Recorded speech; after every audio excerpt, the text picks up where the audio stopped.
Oh, of course, we're all talking about it. We have bills to pay. A warning of drastic cuts from the Pentagon is sending anxiety across the area as the nation heads closer and closer to what some are calling another fiscal cliff.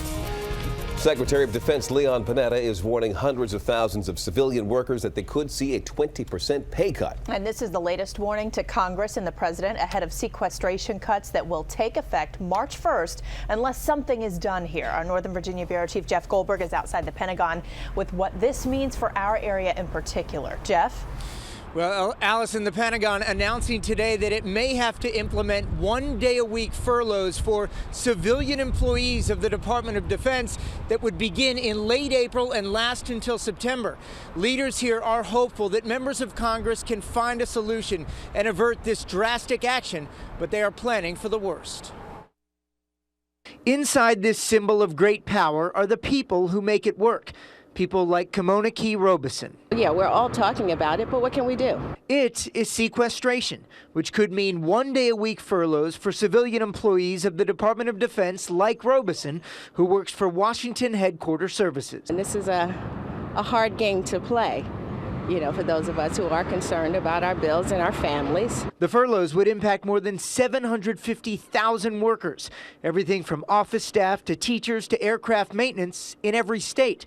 Virginia would get hit the hardest, with more than an estimated $661 million in lost pay, followed by California, then Maryland. I think we're going to see serious effects. I am worried. Wednesday, Pentagon officials laying out the uncertainty and pain furloughs would create. Sequestration, they say, could also hurt readiness and training for enlisted members. On our military personnel will be devastating, but on our civilians, it will be catastrophic. Could some of this change? Yes. I mean, Congress can change the laws in ways that would make this easier. But Kimona Key Robeson has little faith Congress will break its current bad habits. We expect them to make decisions that's good for the people, and it's just been a game, you know, so we're kind of tired of the game. Sequestration could also have a major impact on companies that do business with the Pentagon, defense companies, big and small, that employ tens of thousands of people in this region. As for those possible furloughs, civilian employees would be given a 30-day notice before they go into effect. Live in Arlington, Jeff Goldberg, ABC 7 News. All right, Jeff, and ABC 7 is continuing to examine the impact sequestration would have on our area. Coming up tonight at 6, why the forced cuts could be just one part of a larger hit for local businesses and families.